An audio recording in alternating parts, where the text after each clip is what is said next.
Laura Pedro's career has included A Monster Calls, Valley of the Dead, The Vault, and The Neighbor. And the new project is Society of the Snow. It's an incredible film. It's a harrowing film. Just to start, I guess, like obviously about the crash of Flight 571.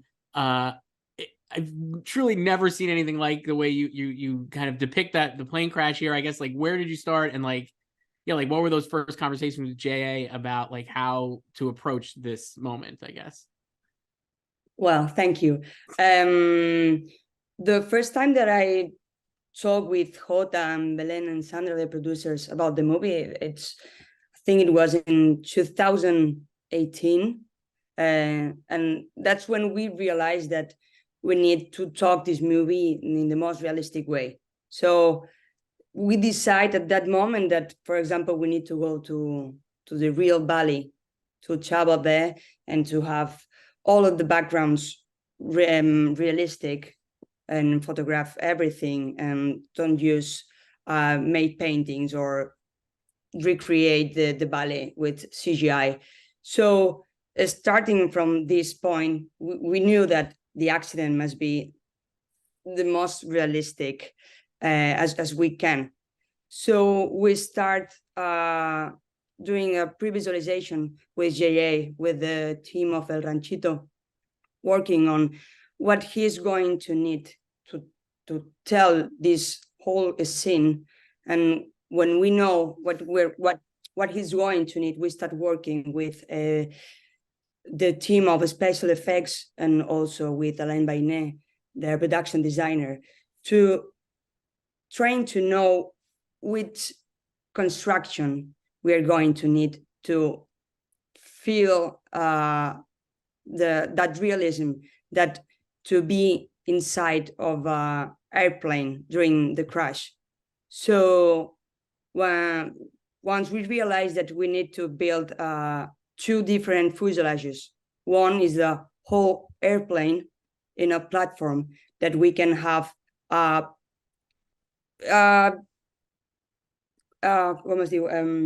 turbulence, but not a heavy ones. So we can have the whole actors inside for the beginning of the scene. So we can have the real movements of a turbulence there. And for the more extreme moments, when the airplane crash, we have another airplane. It's a third part of the plane built on the top of a gimbal that Pau Costa, the special effects supervisor, built, that provide us the heavy movements, the air holes where the airplane like down a lot of meters and the actors goes ups and down. So all of the actions that appears in this crash scene were real. So wow. That's our main focus and most difficult sequence, I think, for all of us, because everything must be planned. It's each shot we need to know, all of the crew, what are we going to need, because we need to remove some walls or do some specific tricks for the camera, the movements of the machines. So everything must be planned, because we only have like 2 weeks to shoot the whole accident. So everyone needs to be super focused and know everything. Dude, one of the things I found so fascinating about watching it is like the way the crash is depicted. It was like, it really conveys, like, obviously, I mean, knock on wood, I've never been in a plane crash, thank God. And I was just like, but I was like, it really conveys the horror of that without, like, I don't even know, like without perverse curiosity, maybe, or you know what I mean? It just is like, it feels like very respectful, but very horrific. And I guess, like, how much did you guys talk about that? Maybe not like trying to make sure it wasn't exploitative of what happened versus like just like recreation, you know, that kind of thing. And like, how much balance did you have to strike there? Yeah, during the whole film, we talk a lot with the survivors.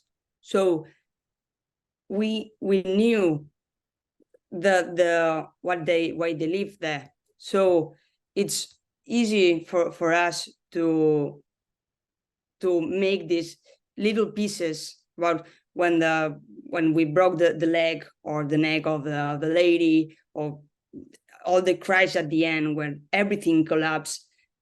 Those are things that those people told us. So it's easiest for us to not reimagine an accident or not being realistic, because we always want to know with this movie to be the most realistic as we can at what they lived there 51 years ago, I think. Yeah.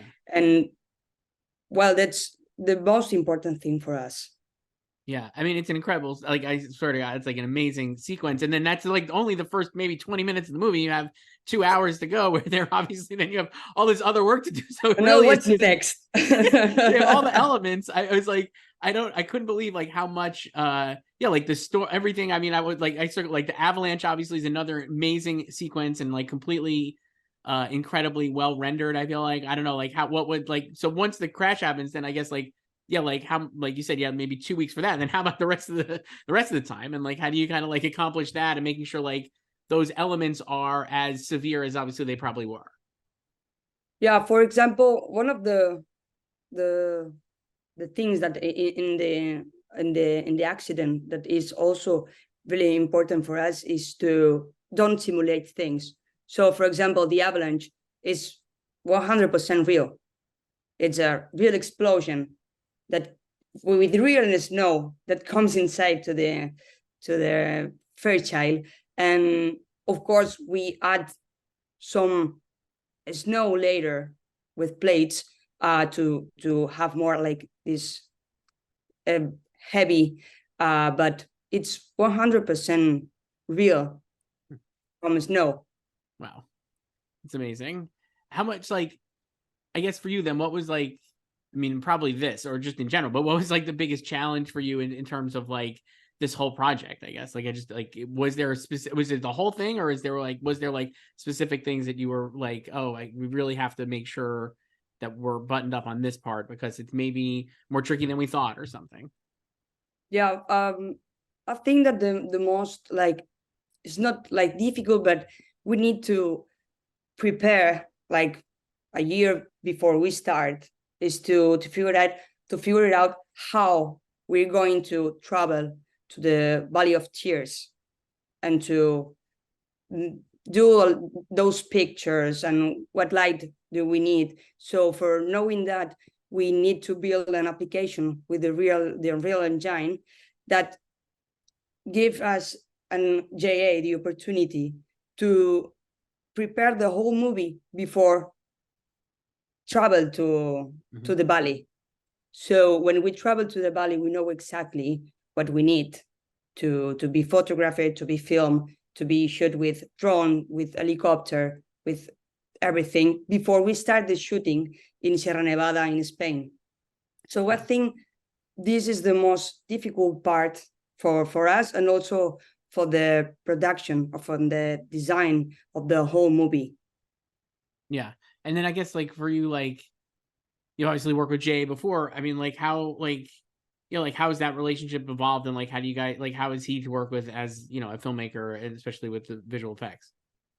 Well, for me, and I think also for Felix, it was really amazing to work with him as we work in a monster cause, because he always is searching for this realism, these huge stories with a lot of intensity, and he's very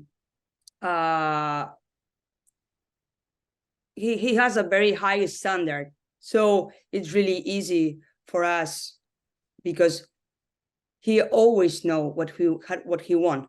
So in this case, with the society of the snow, that we need to be the more realistic as we can, we're always like searching for references and looking at the mountain, at the clouds, and every time we travel by plane, we're sending to each other, no, look at this cloud, no, the light must be like this, no, we're always like sending messages to each other to find the perfect way to tell this story and to be the most realistic that we can.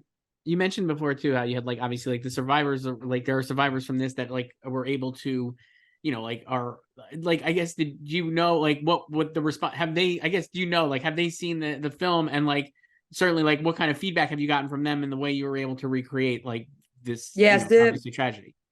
yeah, they saw the movie in Montevideo, I think a month ago I don't know. No, they get like shocked because the movie gets the audience to the mountain when what they were, where they lived this incredible tragedy, and for them it was unique and amazing the way JA tell this story and to put the audience there to feel the mountain, to be in the same prison that they were for 72 days. Yeah, it's an amazing story and it's an amazing film. Laura Pedro, Society of the Snow, thank you so much for doing Thank this. you. Thank you.